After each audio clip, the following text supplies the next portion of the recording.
Mark Thompson stared at the stack of overdue notices scattered across his kitchen table, the red letters seeming to mock him in the dim morning light. At 52, his once confident posture had given way to hunched shoulders that carried the weight of a world collapsing around him. The successful construction contractor who had built half the commercial buildings in their mid-sized town was now reduced to counting loose change found between couch cushions. The phone buzzed against the wooden surface, vibrating with an urgency that made his stomach clench. He didn't need to look at the screen to know it was another creditor, another voice demanding explanations he couldn't provide and payments he couldn't make. The sound had become the soundtrack to his nightmares, a constant reminder of how spectacularly his life had imploded. "Dad?" His wife Sarah's voice drifted from the hallway, tentative and careful, the same tone she'd been using for months now, as if he were made of glass that might shatter at any moment. The bank called again. "They want to schedule a meeting about the house." Mark's hand trembled as he reached for his lukewarm coffee, the bitter taste matching the sourness in his mouth. The house, their dream home that he'd designed and built with his own hands 23 years ago, was slipping away like everything else. Sarah appeared in the doorway, her graying hair pulled back in a practical ponytail, her eyes holding that mixture of love and disappointment that had become his daily punishment. "I know," he managed, his voice rough from another sleepless night. "I'll handle it." But they both knew he couldn't handle it. He hadn't been able to handle anything since the Morrison project went sideways 8 months ago. What should have been his biggest contract, a shopping complex that would have secured their retirement, had turned into a legal nightmare when the foundation failed inspection. The delays, the lawsuits, the insurance complications, and then the domino effect as other projects fell through and word spread about his unreliable work. Sarah lingered in the doorway, and he could feel her wanting to say something more, to offer comfort or advice or maybe just to scream at him to fix this mess. Instead, she simply said, "Emma called last night while you were out. She left a message." Emma. His 24-year-old daughter, the light of his life, currently pursuing her master's degree in California while working part-time at a trendy marketing firm. Emma, who had inherited his stubborn streak and Sarah's optimism, who still believed her father could solve any problem. Emma, who had no idea that her hero was drowning. What did she want? Mark asked, though he already knew the answer. It was the same thing she'd wanted for the past 3 months, help with her expenses. Her rent in Los Angeles was astronomical, her car needed repairs, and she'd mentioned wanting to take a weekend trip to San Francisco with her boyfriend. Normal things for a young woman finding her way in the world, supported by a father who had always been able to provide. "The usual," Sarah said softly. She's excited about the internship opportunity at that big agency, but she needs money for professional clothes and... How much? The words came out sharper than he intended. Sarah flinched slightly. $1,500. She said it's the last time she'll ask for a while, just until the internship starts paying. $1,500. Mark almost laughed at the impossibility of it. He had $37 in his checking account and a maxed-out credit card that he'd been hiding from Sarah. The electricity bill was 2 months overdue, and they'd been living on pasta and canned soup for weeks. "She doesn't know, does she?" Sarah's voice was barely a whisper. Mark shook his head. How could he tell Emma that her successful, reliable father, the man who had taught her to dream big and reach for the stars, was a complete failure? How could he explain that every conversation they'd had over the past months had been an elaborate performance, him pretending everything was fine while his world crumbled around him? The phone buzzed again, and this time Mark couldn't ignore it. Emma's smiling face filled the screen, the photo taken last Christmas when she'd been home, radiant and full of plans for her future. His finger hovered over the answer button, his throat tight with unshed tears. "Hi, Princess," he said, forcing cheerfulness into his voice. "Daddy. I'm so glad you picked up. I know you're super busy with work, but I had the most amazing news." Emma's voice bubbled with excitement, the same enthusiasm she'd had as a little girl showing him her drawings or telling him about her day at school. "Remember that internship I told you about? The one at Morrison and Associates?" The irony of the name wasn't lost on him. Morrison, like the project that had destroyed everything. They want to interview me next week. Emma continued. Can you believe it? If I get this, it could change everything. I mean, they work with huge brands, and the experience would be incredible for my resume. The only thing is, I need to look the part, you know? Professional wardrobe, portfolio presentation materials, maybe even a new laptop since mine is so old and slow. Mark closed his eyes, listening to his daughter's dreams while his own lay in ashes around him. Sarah had moved closer, her hand resting on his shoulder, and he could feel her tension, her desperate hope that somehow he'd found a solution, that the man she'd married would find a way to make this work. That's wonderful, Em, he said, his voice steady despite the storm in his chest. Tell me more about it. For the next 20 minutes, Emma painted vivid pictures of her future, each word a knife in Mark's heart. She talked about the apartment she wanted to move to, closer to the agency. She mentioned the networking events she wanted to attend, the professional development courses that would make her more competitive. She was so full of life, so confident that her father would help her reach these goals, just as he always had. So I was thinking, Emma said, her tone becoming more businesslike, if you could help me with about $1,500, I could get everything I need and really make a great impression. I know it seems like a lot, but this could be the opportunity that launches my whole career. And I promise, once I'm making real money, I'll pay you back every penny. The silence stretched between them, filled with all the words Mark couldn't say. He opened his mouth, closed it, then opened it again, but nothing came out except a small, broken sound. Dad? Are you there? I'm here, sweetheart. So what do you think? I know you probably need to talk to Mom about it, but the interview is next Thursday, so I'd need to get shopping pretty soon. Mark looked at Sarah, whose eyes were filled with tears she was trying not to shed. He looked at the overdue notices on the table, at the foreclosure warning that had arrived yesterday, at the reality of their situation that seemed to mock Emma's innocent faith in him. Let me check some things and call you back tomorrow, okay? There was a pause. Is everything all right, Dad? You sound tired. Just busy with a big project, he lied, the words tasting like poison. You know how it is. Of course. My workaholic father. Just don't forget to take care of yourself, okay? I love you. I love you too, princess. More than you'll ever know. After he hung up, the kitchen fell into a silence so complete that Mark could hear his own heartbeat. Sarah's hand was still on his shoulder, her touch both a comfort and a reminder of everything he was failing to protect. What are we going to do? She whispered. Mark stared at Emma's photo on his phone screen, at her bright smile and trusting eyes, and felt something inside him break a little more. Tomorrow, she would call back expecting an answer.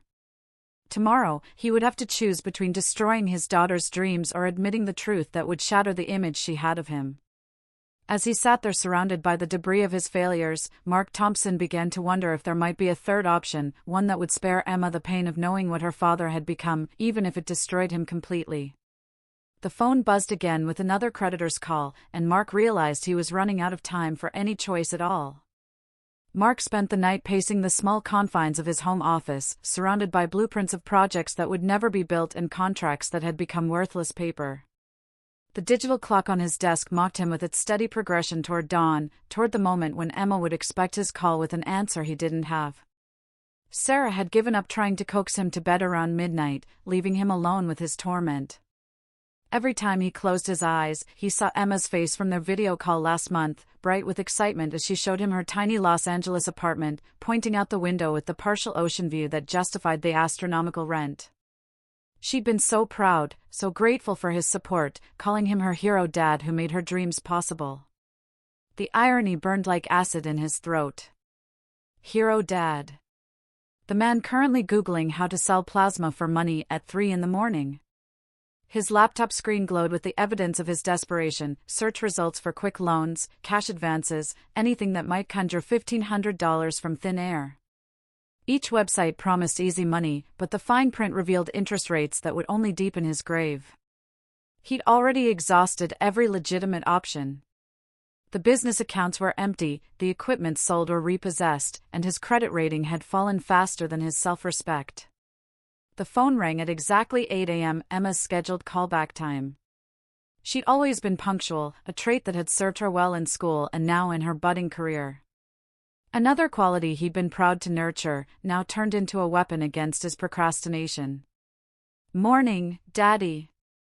Her voice carried the California sunshine he could no longer afford to visit.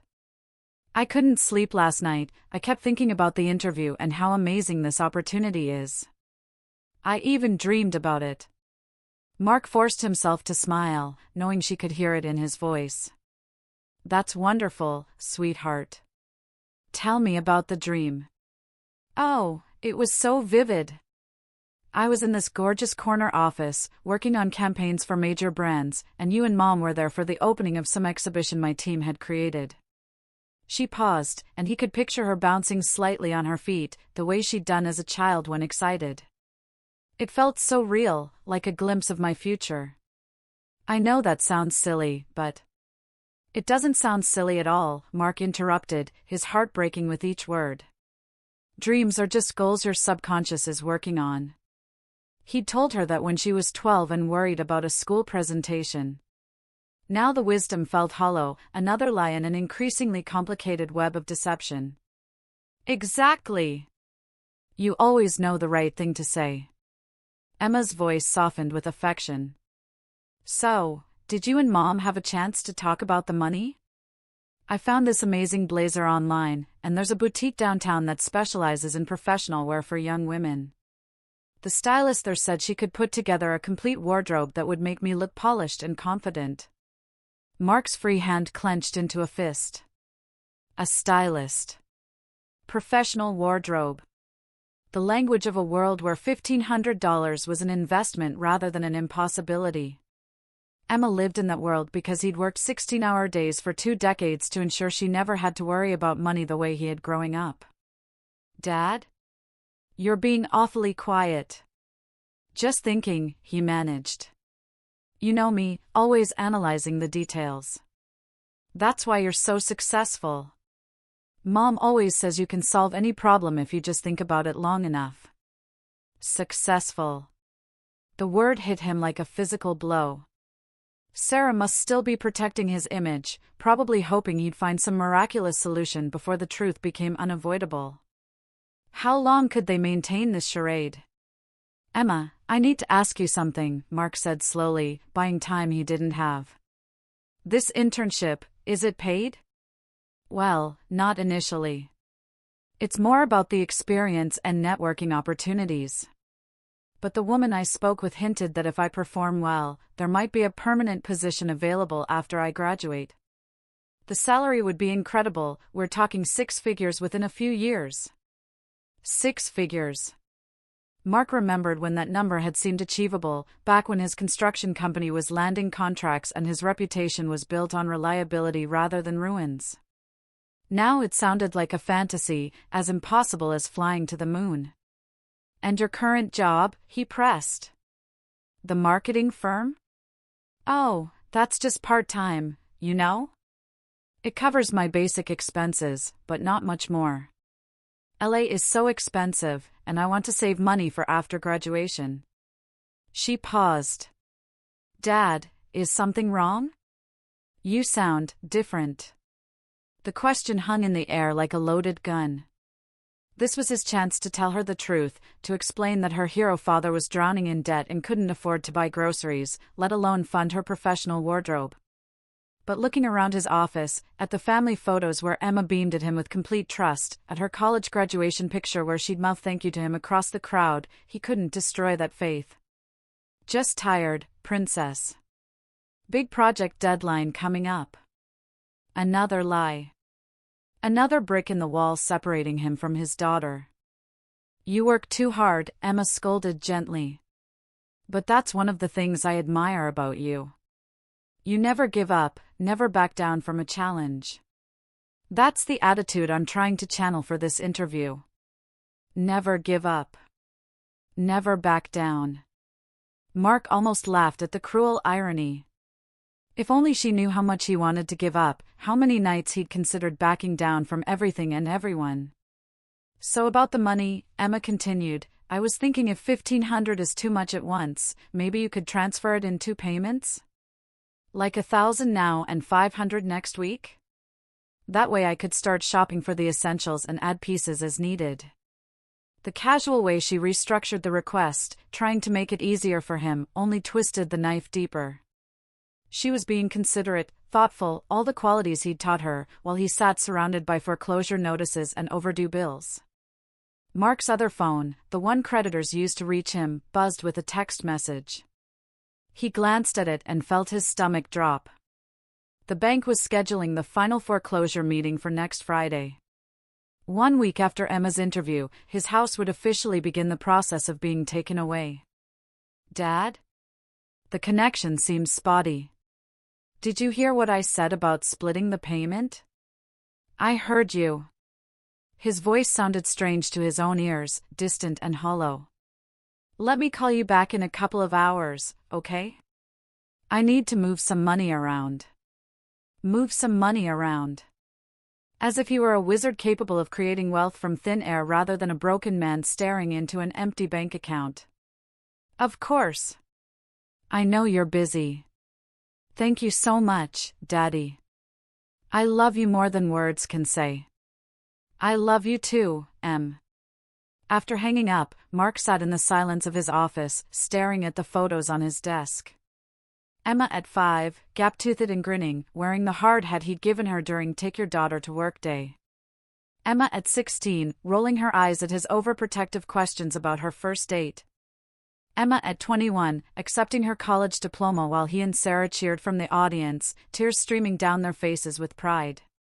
Each image represented thousands of dollars invested in her future, private school tuition, college fees, living expenses, the study abroad program in Italy, the laptop for her graphic design classes. He'd given gladly, working extra jobs and longer hours because her happiness was worth any sacrifice. Now the bill had come due, and he was bankrupt in every sense of the word. The house phone rang, Sarah calling from the grocery store. Mark? I'm at the checkout, and the card was declined. All of them. He closed his eyes. How much do you need? $43. For groceries, Mark. We don't have $43 for food. The absurdity of the situation hit him like a freight train. Emma wanted $1,500 for professional clothes while he and Sarah couldn't afford groceries. The disconnect was so profound it made him dizzy. I'll figure something out, he told his wife. What are you going to tell Emma? The question he'd been avoiding all morning. What could he tell her? That her successful father was a fraud? That the man she looked up to had failed so completely that he was considering pawning his wedding ring for grocery money? I don't know, he admitted. Sarah's silence stretched across the phone line, filled with all the fear and disappointment she was too kind to voice. Finally, she said, I'm going to put the groceries back and come home. We need to talk. After she hung up, Mark found himself Googling something he'd never imagined searching for, how to disappear without a trace. The results were surprisingly detailed. Articles about people who'd walked away from their lives, leaving behind identities and responsibilities they couldn't bear. Some were found eventually, others became cautionary tales about the price of running from problems. But a very few, had managed to vanish completely, starting over somewhere new where their failures couldn't follow them. Mark stared at the screen, his cursor hovering over a link titled The Ultimate Guide to Disappearing. This wasn't him. He wasn't the kind of man who ran from his problems. He was the kind of man who worked harder, who found solutions, who protected his family no matter the cost. But what if the cost of protecting them was destroying them? Emma would call back in 2 hours, expecting an answer. Sarah would return home expecting a plan. The bank would call about the foreclosure meeting, creditors would demand payments he couldn't make, and somewhere in the background, his daughter's dreams would hang in the balance of his next lie. Mark clicked the link. The article opened with a quote that stopped him cold: "Sometimes the greatest act of love is removing yourself from the equation." For the first time in months, Mark felt something that might have been hope.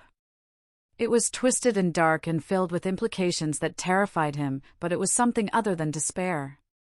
He began to read, and with each paragraph, a terrible plan began to form in his mind, a solution that would solve Emma's problems while freeing him from the impossible weight of his failures. The phone buzzed with another creditor's call, and Mark realized he was running out of time to make any choice at all. But maybe, just maybe, he'd found a way to give Emma everything she needed while disappearing before she learned what her father had become. The clock ticked toward Emma's next call, and Mark kept reading, his heart racing with the possibility of an escape that would save them all, even if it destroyed him completely. 2 hours later, Mark's phone rang with Emma's call back, but he couldn't bring himself to answer. He sat frozen in his office chair, staring at her photo on the screen while the article about disappearing remained open on his laptop. The ringing stopped, then immediately started again. Emma was persistent, another trait he'd encouraged in her, now turned against him. On the third attempt, he finally picked up. "Dad. I was getting worried. Are you okay?" Emma's voice carried genuine concern, and Mark realized his uncharacteristic behavior was beginning to show cracks in his carefully maintained facade. "I'm fine, sweetheart. Just dealing with some complicated contract negotiations." The lie came easier now, polished by months of practice. "Oh, good. I was afraid something was wrong.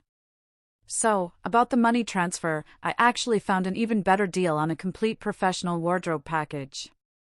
There's this company that specializes in career starter kits for recent graduates. For $1,800, I could get everything I need: blazers, dress pants, professional shoes, a portfolio case, and even interview coaching." 1,800. The number hit Mark like a physical blow. Not only could he not provide the original $1,500, but now Emma had found an even more expensive solution. "I know it's $300 more than we originally discussed," Emma continued, her excitement building, "but think about it as an investment. This could be the foundation of my entire professional wardrobe. I wouldn't need to ask for clothing money again for years." Mark gripped the phone so tightly his knuckles went white. In the background, he could hear Sarah's car pulling into the driveway, returning from her humiliating experience at the grocery store. Soon she'd walk through the door with nothing but disappointment and the growing realization that their situation was beyond repair. "Dad? What do you think about the 1,800? I could put it all on one of your credit cards if that's easier, and then you could just pay it off monthly." Credit cards. Mark almost laughed at the suggestion. His credit cards were maxed out, frozen, or cancelled. The idea of adding $1,800 to his debt was like suggesting he buy a yacht while drowning. "Emma, I need to ask you something important," Mark said slowly, his heart pounding. "Have you considered that maybe you could start with less? Maybe shop at discount stores or thrift shops for professional clothes?" The silence on the other end of the line stretched uncomfortably long. When Emma finally spoke, her voice carried a note of confusion and mild offense. "Dad, this is my career we're talking about. I can't show up to a high-end marketing agency wearing clothes from a thrift store. First impressions matter, and you taught me never to cut corners when it comes to investing in my future." He had taught her that. During her high school graduation speech preparation, he'd insisted she buy a quality dress because excellence deserves excellent presentation. When she'd wanted to save money on college textbooks by buying used ones, he'd encouraged her to get new ones because your education is worth the investment. Every lesson he'd taught her about never settling for less was now a weapon pointed at his heart. "Besides," Emma continued, "you always told me that successful people invest in quality. Remember when you bought me that expensive laptop for college? You said it was better to buy something good once than to replace cheap things multiple times." Mark remembered. He'd worked overtime for a month to afford that laptop, but seeing Emma's face when she opened it had made every extra hour worthwhile. Now that same logic was being used to justify an expense that would require him to perform financial miracles. Sarah's footsteps echoed in the hallway, and Mark heard her moving through the house with the dejected slowness of someone carrying invisible burdens. She paused outside his office door, probably debating whether to interrupt this conversation that would determine their next move in an increasingly desperate game. "The thing is, Emma," Mark began, then stopped. How could he explain that everything had changed? That the father who'd always found a way to provide was now counting quarters for bus fare? "The thing is what, Dad?" Mark's eyes fell on a framed photo of Emma's college graduation. She was hugging him in the picture, her face radiant with achievement and gratitude. Written in silver marker on the frame were the words she'd inscribed, "To the best dad in the world, thank you for believing in my dreams." "Nothing," he whispered. "I was just thinking about logistics." "Oh. Well, I already researched that too. I can send you the company's payment link, and you can transfer the money directly to them. They'll ship everything overnight, so I'll have it in time for the interview on Thursday." Thursday. 4 days away. Mark glanced at his computer screen, where the article about disappearing people remained open. One section was titled "Planning Your Exit, Timeline and Logistics." The author recommended at least a week of preparation for a clean disappearance, but also noted that desperation could compress that timeline considerably. "Dad? You're being really quiet again. Are you sure everything's okay?" "I'm fine, Princess. Just let me handle the money transfer, and I'll call you back tonight with confirmation." "Really? Oh my God, thank you so much. I knew you'd come through, you always do. I'm going to call Mom right now and tell her the good news." Panic shot through Mark's chest. "Emma, wait." But she'd already hung up, probably rushing to share her excitement with Sarah, who was currently sitting in their kitchen with no groceries and a handful of declined credit cards. Mark heard Emma's call connect in the next room, heard Sarah's forced cheerfulness as she answered, "Hi, sweetheart." "Mom! Dad just agreed to help with the professional wardrobe package. Isn't that amazing? I know it's a lot of money, but he understands how important this opportunity is." Mark crept to his office door, listening to Sarah's responses with growing dread. That's wonderful, honey. I'm so proud of you." He said he'd transfer the money tonight and call me back with confirmation. "I can't believe how lucky I am to have parents who support my dreams like this." The conversation continued for another 10 minutes, with Emma painting elaborate pictures of her imagined future while Sarah made appropriate sounds of encouragement. When they finally hung up, the house fell into a silence so profound that Mark could hear his own heartbeat. Footsteps approached his office, and Sarah appeared in the doorway. Her face was pale, her eyes red-rimmed, and her expression held a mixture of disbelief and barely contained hysteria. $1,800, she said quietly. "You told her you'd transfer $1,800 tonight." Mark couldn't meet her eyes. "I had to tell her something. We don't have $18, Mark. We couldn't afford groceries. I had to leave a cart full of food at the checkout counter and tell the cashier I forgot my wallet." Sarah's voice began to rise. "And you promised our daughter $1,800? I know how it sounds." "How it sounds?" Sarah stepped into the office, and Mark could see 25 years of marriage cracking under the pressure of their situation. "It sounds insane. It sounds like you've completely lost touch with reality. What was I supposed to tell her?" Mark shot back, his own desperation finally breaking through. "That her successful father is so broke he's considering selling his wedding ring for grocery money? That the man she looks up to has failed so completely that we might lose our house next week?" Sarah stared at him, and in her eyes, he saw something die. Not their love, that would survive longer than either of them expected, but her faith in his ability to fix their problems. "You're going to have to tell her the truth," Sarah said finally. "I can't." "You have to. She's going to call tonight expecting confirmation of a money transfer. What happens when you don't call? What happens when she checks her account and there's no $1,800? Mark looked at his computer screen, at the article about disappearing. There might be another option. Sarah followed his gaze, and her face went white as she read the title on his browser. Mark, no. Please tell me you're not seriously considering. What if I just left? The words tumbled out before he could stop them. What if I disappeared before she called back? You could tell her I had a business emergency, that I had to travel unexpectedly. By the time she realizes something's wrong, I'd be gone, and you could figure out how to explain it. Listen to yourself. Sarah's voice cracked with emotion. You want to abandon your family because you can't face telling Emma we're broke? I want to spare her the pain of knowing what I've become. Mark stood up, his chair rolling backward into the wall. She thinks I'm successful, responsible, someone to admire.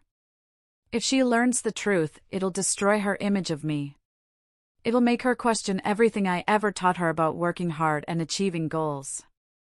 So instead you want her to spend the rest of her life wondering where her father went? You want her to blame herself for asking for money? You want her to think you abandoned her? The question hung between them like a loaded gun. Mark hadn't considered that angle, that Emma might blame herself for his disappearance. In his mind, he'd imagined her being sad but eventually understanding that he'd done it to protect her from the truth about his failures. She'd get over it, he said weakly. She'd never get over it. Sarah's tears began to fall. Mark, she adores you. You're her hero, her role model, the person she measures every other man against. If you disappear, she'll spend the rest of her life thinking she drove away the most important person in her world. Mark slumped back into his chair, the weight of Sarah's words crushing his desperate fantasy. But the alternative, facing Emma's disappointment, watching her realize that her father was a failure, seemed equally unbearable. Then what do I do? He whispered. How do I tell her that everything she believes about me is a lie? Sarah wiped her eyes and sat on the edge of his desk, her hand reaching out to touch his shoulder. You tell her the truth. You explain what happened with the business, with our finances. You trust her to love you anyway. And if she doesn't? If she loses respect for me? Then you deal with it. Like an adult. Like the man I married. They sat in silence for several minutes, the enormity of their situation settling around them like fog. Mark's phone buzzed with a text from Emma, so excited about tonight's call. You're the best dad ever. Red heart. The heart emoji felt like a knife between his ribs. I need some air, Mark said abruptly, standing up and grabbing his jacket. Where are you going? Just for a walk. To think. Sarah looked like she wanted to protest, but something in his expression stopped her. Promise me you'll come back. I promise. But as Mark walked out of the house into the late afternoon sunshine, he wasn't sure if that promise was one he could keep. The article about disappearing was still open on his computer, and with each step away from his home, the idea became more tempting. He could spare Emma the pain of learning the truth about him. He could free Sarah from the burden of his failures. He could escape the endless cycle of lies and disappointment that his life had become. The only question was whether he had the courage, or the cowardice, to actually do it. As he walked through his neighborhood, past houses he'd helped build during his successful years, Mark began to seriously consider the possibility that the greatest gift he could give his family was his absence. The sun was setting, and Emma would be expecting his call in 3 hours. Time was running out for any decision, including the decision to make no decision at all. Mark walked for hours through the twilight streets of his hometown, each familiar corner a reminder of the life he'd built and was now considering abandoning. The old downtown area where his construction company had renovated 3 buildings. The elementary school where Emma had won the science fair in 3rd grade. The park where he'd taught her to ride a bike, running alongside her with his hand on her back until she found her balance and soared away from him, laughing with pure joy. Every memory felt like a goodbye. His phone buzzed constantly, Sarah calling, Emma texting excited updates about her interview preparation, and an endless stream of creditors who'd somehow gotten his personal number. He'd stopped checking the messages after the fifth call from the bank's foreclosure department. As darkness fell, Mark found himself sitting on a bench outside the community center where Emma had performed in the high school musical her senior year. She played a small role, but he and Sarah had attended every performance, beaming with pride as their daughter sang her solo. After the final show, she'd run to them in full costume and makeup, throwing her arms around his neck. "Did you see me, Daddy? Did I do good? You were perfect, Princess. Absolutely perfect." Now, sitting alone in the growing darkness, Mark wondered if that might be the last pure, joyful memory Emma would have of him. Everything since then had been tainted by his growing deception about their financial situation. His phone rang again, Sarah's number. This time he answered. "Mark, where are you? Emma called looking for you. She's getting worried because you haven't confirmed the money transfer." Mark closed his eyes. "What did you tell her?" "That you were dealing with a work emergency.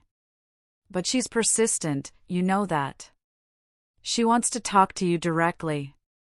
Sarah's voice was strained, exhausted. "How long can we keep this up?" "I don't know. You have to come home. We have to figure this out together." Mark looked around the empty park, at the swings swaying gently in the evening breeze. "What if I don't come home?" The silence on the other end of the line stretched so long that Mark wondered if the call had dropped. Finally, Sarah spoke, her voice barely a whisper. "Are you seriously considering leaving us?" "I'm considering sparing you from this mess." "By abandoning your family? By making Emma think her father doesn't love her enough to stay? By making sure she never has to know what a failure I've become?" Sarah's frustrated sigh carried clearly through the phone. "Mark, listen to me very carefully. If you disappear, if you run away from this, Emma will blame herself for the rest of her life. She'll think her request for money drove you away. She'll carry that guilt forever." The words hit Mark like physical blows, but he forced himself to consider them objectively. Would Emma really blame herself? Or would she eventually understand that he'd left to protect her from the truth about his failures? Maybe she'd be better off thinking that the knowing her father is a complete fraud. "You're not a fraud." Sarah's voice rose with emotion. "You're a man who built a successful business, who provided for his family for 25 years, who worked himself to exhaustion to give Emma every opportunity. One failed project doesn't erase all of that.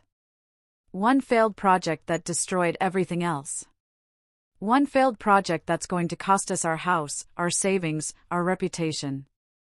One failed project that's left me unable to help my daughter when she needs me most." Mark stood up from the bench and began walking again, moving deeper into the residential area where streetlights cast long shadows on sidewalks he'd walked as a young father, pushing Emma in her stroller while dreaming of her future. "Where are you going?" Sarah asked, hearing his footsteps through the phone. "I don't know." "Come home, Mark. Please. Whatever we're going to do, we need to do it together." Mark paused under a streetlight, staring up at the stars barely visible through the suburban light pollution. What if coming home means facing Emma's call? What if she asks me directly about the money transfer? Then you tell her the truth. And destroy her faith in me? And trust her to love you anyway. The conversation was interrupted by another call coming through, Emma's number. Mark stared at the screen, paralyzed by indecision. "It's her," he told Sarah. "Answer it." "I can't." "You have to." The call went to voicemail, and almost immediately, a text message appeared. "Dad, I'm getting really worried. Please call me back. I love you." The simple message, with its expression of unconditional love, broke something inside Mark's chest. He leaned against the streetlight pole, overwhelmed by the weight of his daughter's trust and his own inability to honor it. "Sarah, I need to ask you something, and I need you to be completely honest." Okay. If I told Emma the truth about our financial situation, if I explained that I can't help her with the money, would she understand? Or would she lose all respect for me? Sarah was quiet for a long moment, and Mark could picture her sitting in their kitchen, probably staring at the same overdue notices that had haunted his morning. She'd be shocked, Sarah said finally. She'd be hurt that we didn't tell her sooner. But Emma loves you, Mark. She loves you for who you are, not for what you can provide. How can you be sure? Because she's our daughter. Because we raised her to value character over money, integrity over success. Because every lesson you taught her about perseverance and resilience came from your heart, not your wallet. Mark wanted to believe her, but the fear was too overwhelming. Emma had never seen him fail at anything significant. She'd grown up watching him solve problems, overcome obstacles, and provide security for their family. The idea of revealing himself as vulnerable and fallible felt like stripping away everything that made him worthy of her admiration. His phone buzzed with another text from Emma. "Dad, it's been 3 hours since we talked. I'm starting to panic.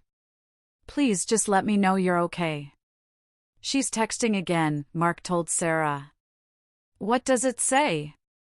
Mark read the message aloud and heard Sarah's sharp intake of breath. "She thinks something's happened to you.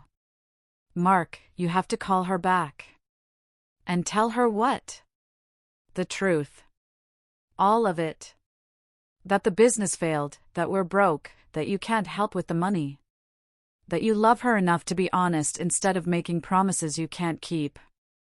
Mark began walking again, his feet carrying him toward the outskirts of town without conscious direction.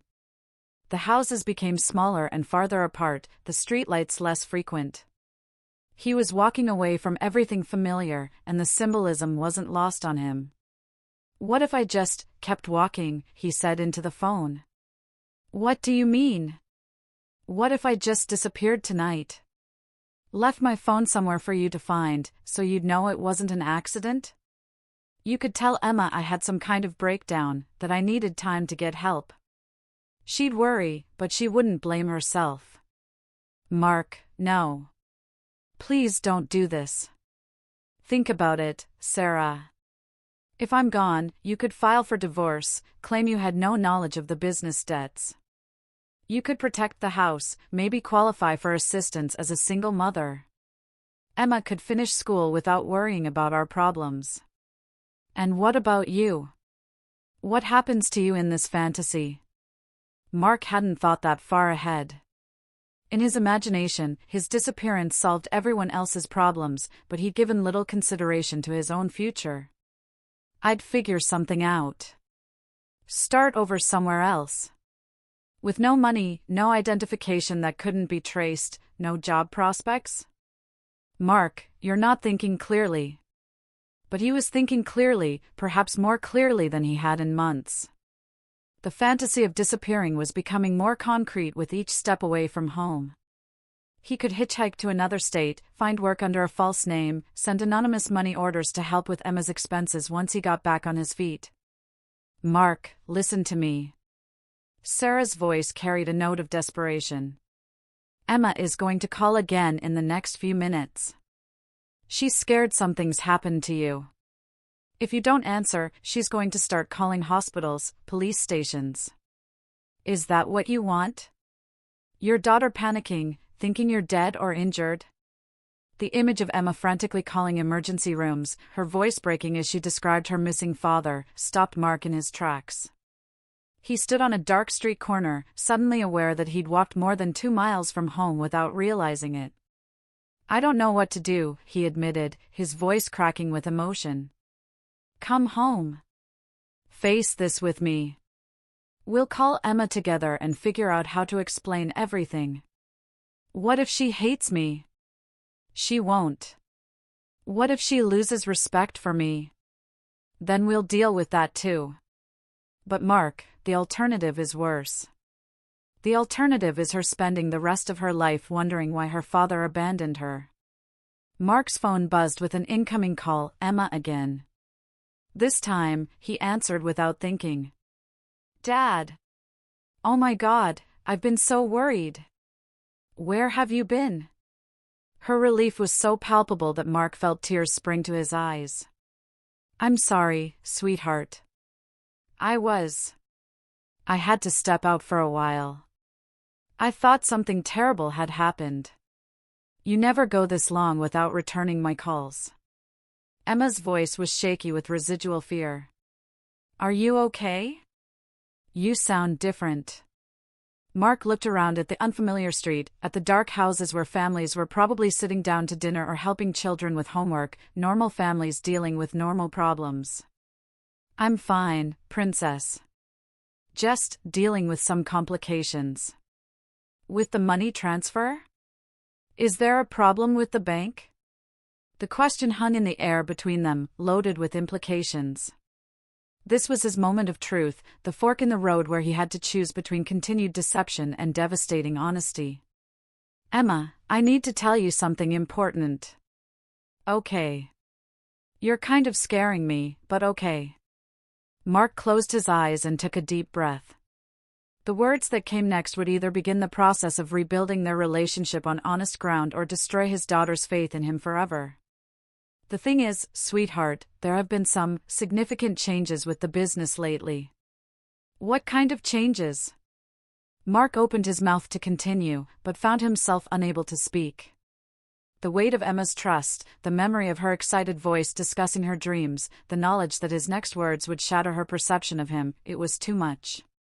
Dad? What kind of changes? In the distance, Mark could see the lights of the highway.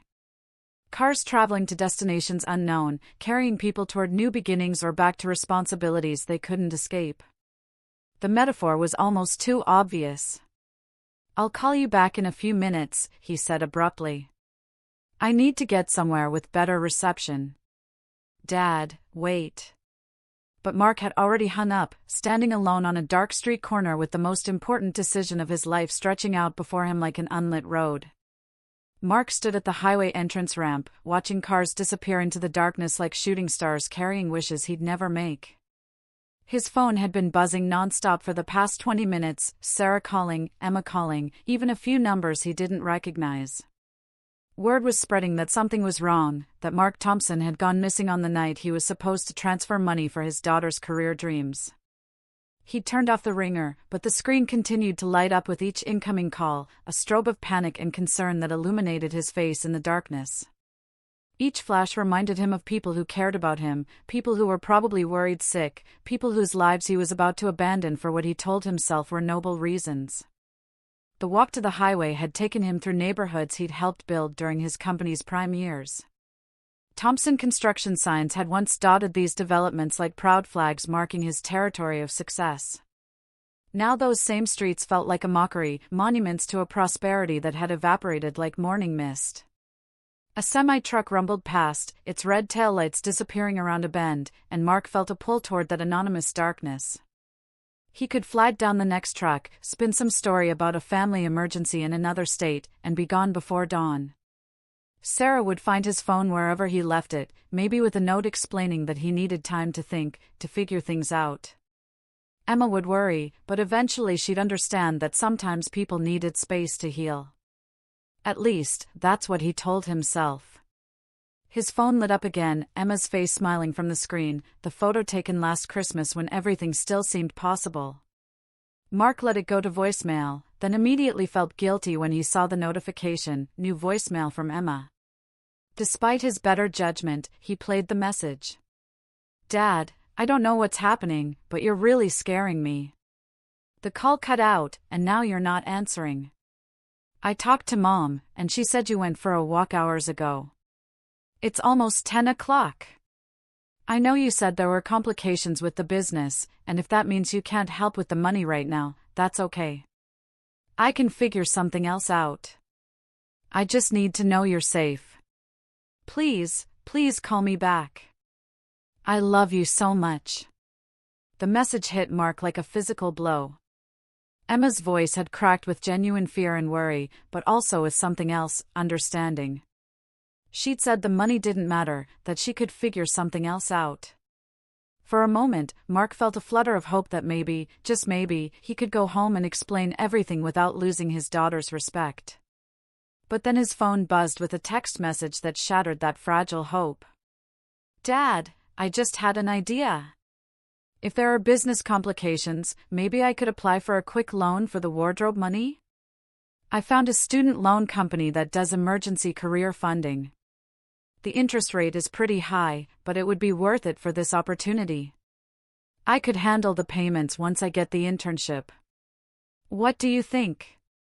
Mark stared at the message in horror. Emma was willing to go into debt to fund her professional wardrobe because she trusted him to have taught her wise financial decisions. The irony was devastating. Here he was, destroyed by debt and poor financial choices, while his daughter prepared to follow the same path based on lessons he'd taught her about investing in her future. Another text appeared. "The loan application asks for a parent cosigner. Could you sign the paperwork tomorrow? That way we could have the money by Wednesday, still in time for Thursday's interview." A parent cosigner. Emma wanted him to guarantee a loan he couldn't possibly help her repay. She had no idea that his signature was worthless, that his credit rating had fallen so far that he couldn't co-sign for a library card, much less a student loan. Mark's hands began to shake as the full implications hit him. Not only could he not provide the money Emma needed, but she was now proposing to damage her own financial future based on faith in his reliability. If he co-signed that loan and then disappeared, Emma would be left with debt she couldn't afford and a mystery about where her father had gone. But if he didn't co-sign it, if he finally told her the truth about their financial situation, he'd have to explain how the man who'd taught her about responsible money management had destroyed their family's economic stability through his own failures. His phone rang again, Sarah's number. This time he answered. "Mark, thank God. Where are you?" Emma's beside herself with worry. "I'm at the highway." Silence. Then, "What highway?" "Mark, what are you doing?" "Thinking." "About what?" Mark watched another truck disappear into the distance. "About whether it's better to be remembered as someone who disappeared mysteriously or someone who failed catastrophically. Those aren't the only options." Sarah's voice was tight with fear. "You could be remembered as someone who faced his problems honestly and rebuilt his life with the support of people who love him. Emma wants me to co-sign a student loan for the wardrobe money." "What?" Mark read Sarah the text messages, hearing her sharp intake of breath as she processed the implications. "She doesn't know," Sarah said finally. "She has no idea how bad things are. Because I've been protecting her. Because I couldn't bear to let her see me as anything less than the successful father she's always admired. So you protected her right into a situation where she might make terrible financial decisions based on lies you've told her?" The accusation stung because it was true. By maintaining his facade of success, Mark had created a situation where Emma felt safe taking financial risks she couldn't afford. His deception hadn't protected her, it had endangered her. "What am I supposed to do now?" Mark asked. "Tell her I can't co-sign the loan because I'm bankrupt? Watch her realize that everything I taught her about financial responsibility was coming from someone who couldn't manage his own money? You tell her the truth and help her make better decisions going forward. From what position of authority? What credibility do I have to give her financial advice when I've destroyed our family's finances?" Sarah was quiet for a long moment. When she spoke again, her voice was gentler but firm. From the position of someone who loves her enough to admit his mistakes. From the position of a father who's learned hard lessons and wants to spare his daughter from repeating them. Mark's phone buzzed with another text from Emma. "Dad, I'm getting really worried. Please just text me back so I know you're okay. The loan application is due tomorrow if we want quick approval." Tomorrow. The timeline was compressing, forcing decisions he wasn't ready to make. In less than 12 hours, Emma would either submit a loan application expecting his co-signature, or she'd learn the truth about their financial situation and realize that her father had been lying to her for months. "Sarah, what if I just left my phone here and walked away? You could find it tomorrow. Tell Emma I had some kind of breakdown. She'd worry, but she wouldn't apply for that loan. And then what? She'd spend the rest of her life wondering if she caused your breakdown by asking for money. She'd blame herself for your disappearance. Better than blaming me for being a failure. Mark, listen to yourself. You're so afraid of disappointing Emma that you're willing to traumatize her instead. A car slowed as it passed Mark, the driver probably wondering what someone was doing standing alone at a highway entrance at 10 o'clock at night. Mark realized how he must look, a middle-aged man with a phone to his ear, staring at traffic like he was contemplating something desperate. Which, he supposed, he was. I need to make a decision, he told Sarah. Then make the right one. Come home. Face this together. What if the right decision is removing myself from the equation? What if my presence only makes things worse? Your presence is what Emma needs right now. Not your money, not your success, just you. The father who taught her to be strong, who showed her how to work hard, who loved her unconditionally. Mark's phone buzzed with a call from Emma. For a moment, he considered answering, telling her everything, laying out the complete truth about their financial situation and his months of deception. But when he opened his mouth to accept the call, no words came out. The call went to voicemail. Almost immediately, another text appeared. Dad, I just called the loan company's emergency line.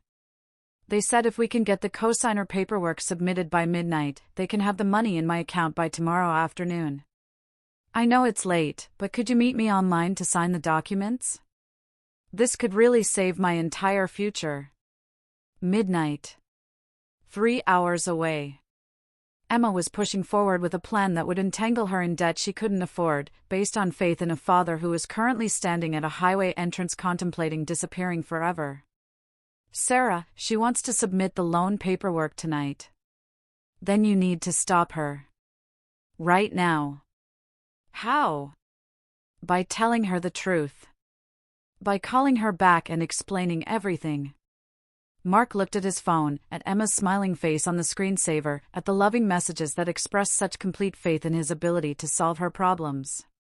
The weight of her trust felt heavier than any construction material he'd ever lifted. What if I can't do it? What if I call her and just freeze up again? Then I'll do it. I'll call her and explain everything myself. No. The word came out more forcefully than Mark intended. If anyone's going to destroy her faith in me, it should be me. You're not going to destroy her faith in you. You're going to be honest with her for the first time in months. Mark began walking away from the highway, back toward town. But instead of heading home, he found himself walking toward the all-night diner where he and Emma used to go for pancakes when she was little. It was neutral ground, a place filled with good memories, somewhere he could make this call without the weight of his failed office or the stack of overdue bills. I'm going to call her, he told Sarah. I'm going to tell her everything. Good. I'll wait up for you to come home. What if she hates me after she knows the truth? Then we'll deal with that. But Mark, the alternative is worse. The alternative is her hating herself for the rest of her life, thinking she drove away her father. Mark reached the diner and sat on a bench outside, gathering his courage. Through the windows, he could see a few late-night customers nursing coffee and pie, normal people dealing with normal problems. He envied their simplicity. His phone showed 10:47 p.m. In just over an hour, Emma would submit loan paperwork that could damage her financial future, unless he found the courage to stop her with the truth. Taking a deep breath, Mark dialed Emma's number, knowing that the next conversation would either begin the process of rebuilding their relationship on honest ground or end it forever. The phone rang once, twice, and then Emma's voice, bright with relief and excitement. Dad. I was so worried. Did you get my messages about the loan? Can you help me with the paperwork tonight? Mark closed his eyes and prepared to shatter his daughter's faith in him, praying that somewhere in the wreckage, they might find something real enough to rebuild. Dad. I was so worried. Did you get my messages about the loan? Can you help me with the paperwork tonight? Emma's voice bubbled with relief and excitement, the same tone she'd used as a child when he'd arrived home from business trips bearing gifts and stories. Now, sitting outside the diner where they'd shared countless father-daughter breakfasts, Mark felt the full weight of what he was about to destroy.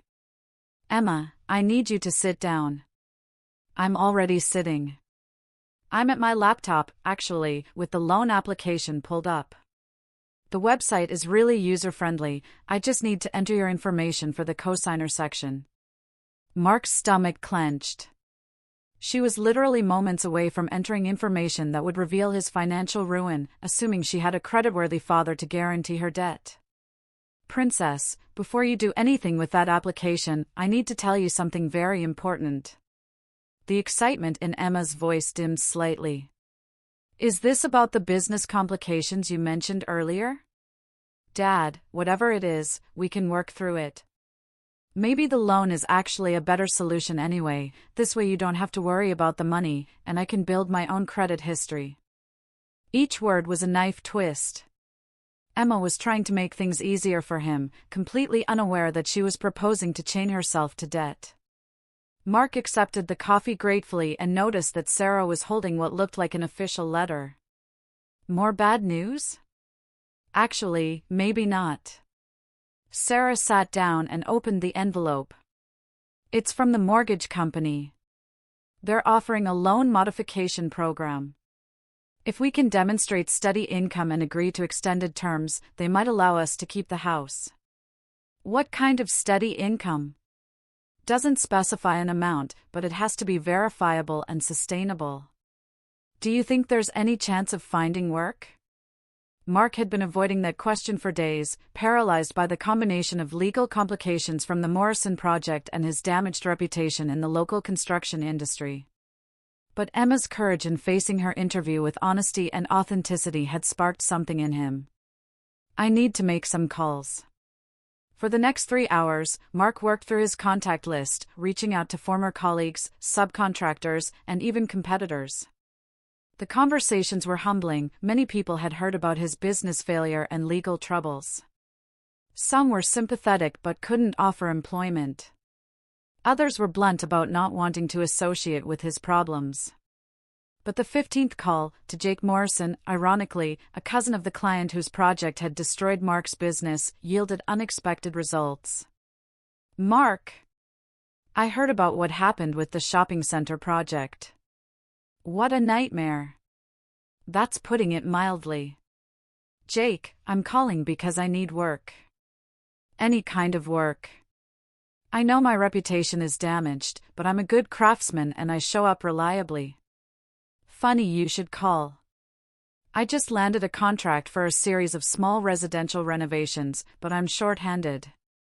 The jobs are small-scale, nothing glamorous, but the pay is steady. Mark's heart began to race. What kind of renovations? Kitchen remodels, bathroom updates, basement finishing. Basic stuff, but the homeowners specifically requested experienced craftsmen. The liability insurance situation is complicated because of my existing contracts, so I'd have to hire you as an independent contractor. I can handle that. Mark, I have to ask, are you going to have legal problems that interfere with the work? I can't afford complications. It was a fair question that deserved an honest answer. The Morrison situation is still in litigation, but it shouldn't affect my ability to do residential work. My lawyer says as long as I'm not operating under the Thompson Construction name and I'm not taking on large commercial projects, there shouldn't be conflicts. And the financial stuff? I heard rumors about bankruptcy. Another moment for honesty instead of pride. We're filing Chapter 7, but that actually makes me a lower risk as an employee because most of my debts will be discharged. I need this work, Jake, and I'll be completely reliable. Jake was quiet for a moment, probably weighing Mark's reputation for quality work against his recent troubles. The first job starts Monday. Kitchen remodel in the suburbs, should take about 2 weeks. If it goes well, I've got 4 more lined up. The pay is $25 an hour, which I know is less than you're used to making. $25 an hour was about half what Mark had earned as a business owner, but it was honest work that could provide the steady income the mortgage company required. I'll take it. Good. I'll text you the address and details. After hanging up, Mark sat in stunned silence. For the first time in months, he had a concrete path forward, not toward restoring his previous success, but toward building something sustainable from the wreckage. Sarah appeared in the doorway again, this time with her laptop. I heard you on the phone. Good news? Jake Morrison offered me work. Residential renovations, starting Monday. That's wonderful. How much? $25 an hour. Not great, but steady.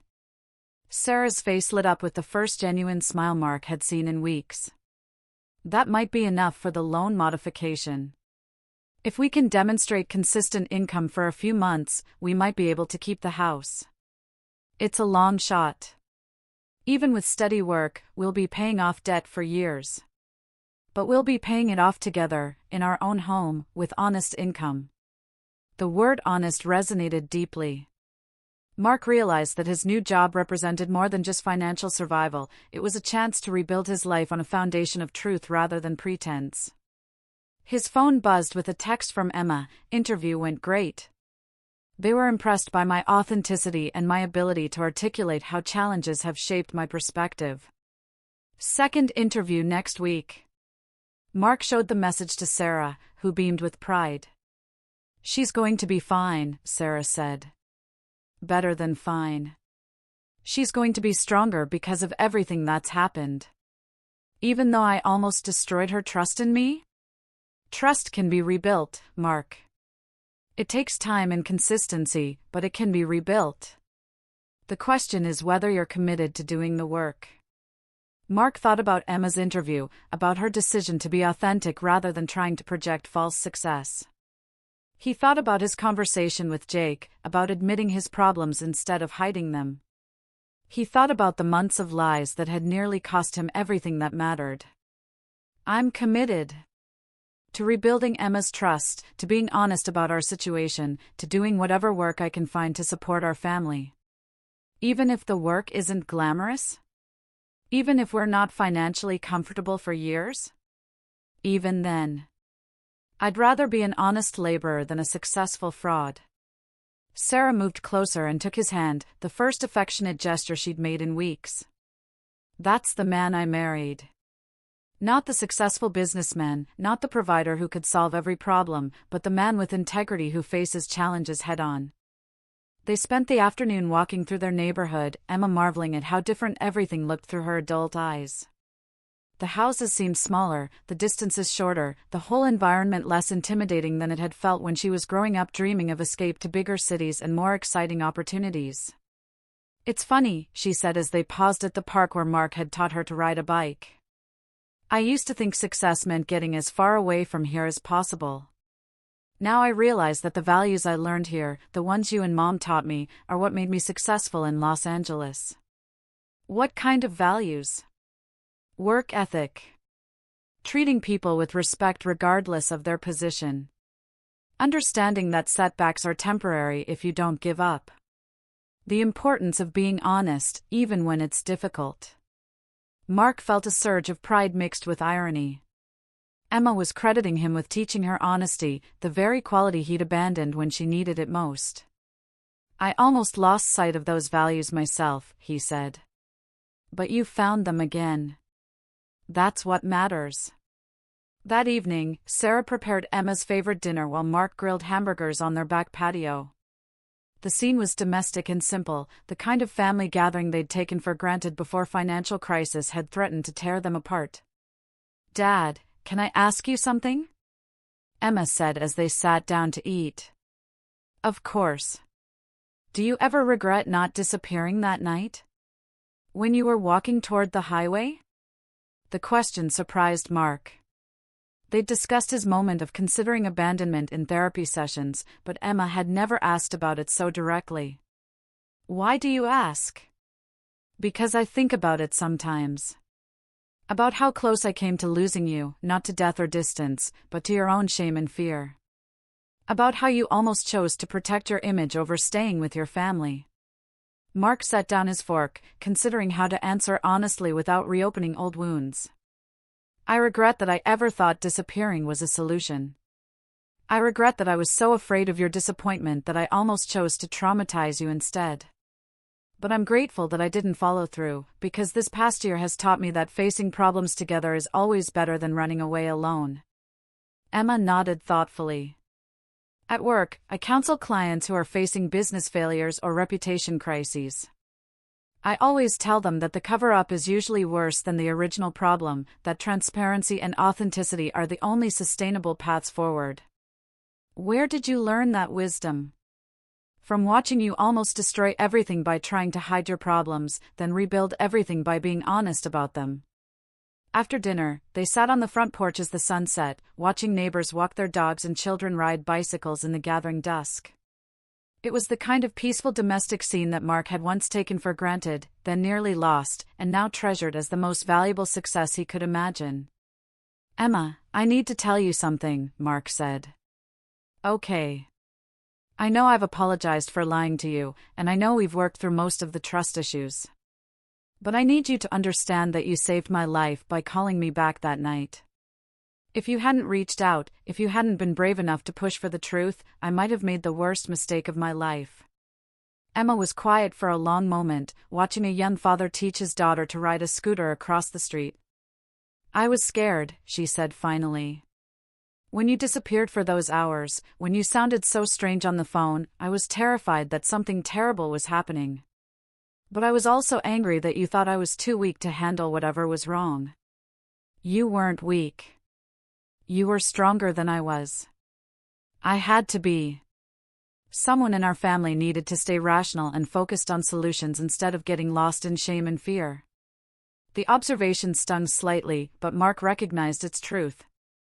During his months of deception and his night of contemplating abandonment, Emma had been the one thinking clearly about practical solutions and emotional healing.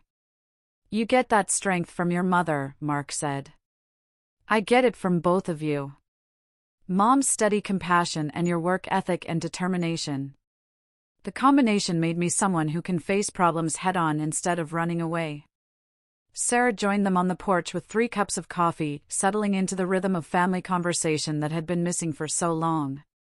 What are you two talking about so seriously? She asked. About how we almost lost each other and how we found our way back, Emma said. And how sometimes the worst things that happen to a family can end up making them stronger, if they're willing to do the work of rebuilding honestly. Mark looked at his daughter, confident, successful, wise beyond her years, and realized that their family's crisis had indeed made her stronger. Not because she'd been protected from difficulty, but because she'd been trusted to handle it with maturity and grace. Emma, what would you have done if I had disappeared that night? Mark asked. If you'd never learned the truth about our financial situation? Emma considered the question seriously. I probably would have blamed myself for asking for money. I would have spent years wondering what I'd done wrong, what I could have said differently. I might have made terrible financial decisions trying to prove that I didn't need family support. And knowing the truth? Knowing the truth let me make informed decisions about my career and my finances. It let me understand that success isn't about never falling down, it's about how you get back up. It gave me stories to tell in job interviews about resilience and authenticity that set me apart from other candidates. Mark shook his head in amazement. You turned our family's worst crisis into your greatest career advantage. I turned your example of rebuilding with integrity into a foundation for my own success. As the evening deepened, they moved inside to look through photo albums and share stories about Emma's childhood. But the conversation kept returning to the themes of honesty, resilience, and the difference between image and substance. Dad, can I ask you one more serious question? Emma said as they prepared for bed. Always. Are you happy now? Not just recovered or stable, but actually happy? Mark thought about the question carefully. A year ago, happiness had seemed impossible. 6 months ago, he'd been focused on survival and basic functioning. But now, looking around at his modest home, his stable marriage, his honest work, and his daughter's love and respect, he realized that he was indeed happy, perhaps more genuinely happy than he'd been during his years of business success. "Yes," he said. "I'm happy. I'm proud of the work I do, I trust the relationships I have, and I like the man I see in the mirror. That's all I wanted to know." The next morning, Mark woke early and made breakfast for his family, a simple ritual that felt profoundly meaningful after everything they'd survived. Emma appeared in the kitchen wearing one of his old construction company t-shirts that she'd found in her closet. "I hope you don't mind," she said, noticing his glance at the shirt. "I know it probably brings back bad memories." "Actually, it brings back good memories. That company existed for 20 years before it failed. I employed dozens of people, built hundreds of projects, and provided for my family. The failure doesn't erase all the success that came before it." Emma smiled. "That's very wise, Dad. I learned it in therapy." "Dr. Martinez?" "Dr. Martinez. She helped me understand that failure is an event, not an identity. That I could lose everything I'd built and still be a man worth respecting." As they sat around the kitchen table eating breakfast, Mark realized that the simple scene, his family together, honest conversation, the prospect of a day spent in each other's company, represented everything he'd almost lost and everything he'd worked to rebuild. "What's the plan for today?" Sarah asked. "I want to show Emma the houses I've been working on," Mark said.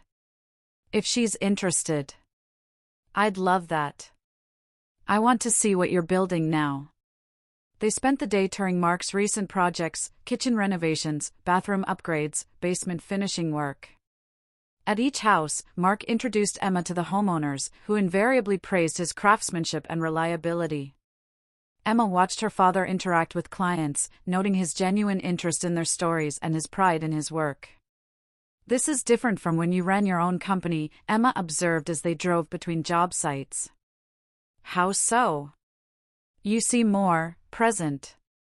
More connected to the actual work instead of managing from a distance." Mark realized she was right. Running Thompson Construction had required him to focus on contracts, schedules, and profit margins. Working as a craftsman allowed him to focus on quality, relationships, and the satisfaction of creating something beautiful with his hands. "I like this better," he said. "The scale is smaller, but the meaning is deeper." That afternoon, they visited Mark's current project, a kitchen renovation for an elderly couple who were updating their home to age in place.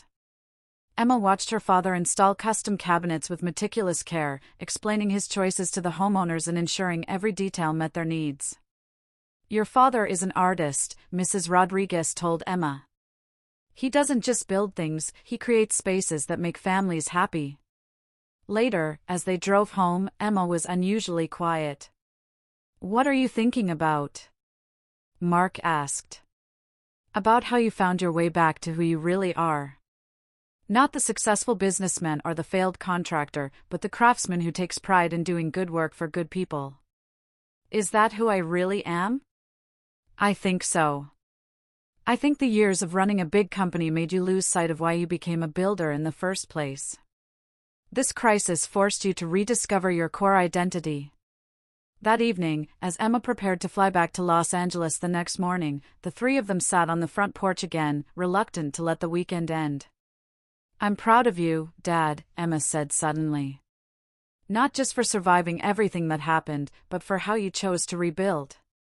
You could have stayed bitter about the business failure or resentful about having to start over. Instead, you chose to become someone better." "I had good teachers," Mark said, looking at both Emma and Sarah. "You both showed me what real strength and grace look like. We learned from each other." The next morning at the airport, Emma hugged her parents goodbye with none of the awkwardness that had characterized their early interactions after the crisis. "When will we see you again?" Sarah asked. "Christmas, definitely. Maybe Thanksgiving if I can get the time off. And I'm thinking about bringing David to meet you.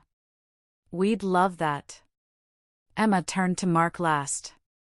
"Dad, Thank you for not disappearing. Thank you for staying and fighting to rebuild our relationship. Thank you for showing me that people can change and grow, even after they make terrible mistakes.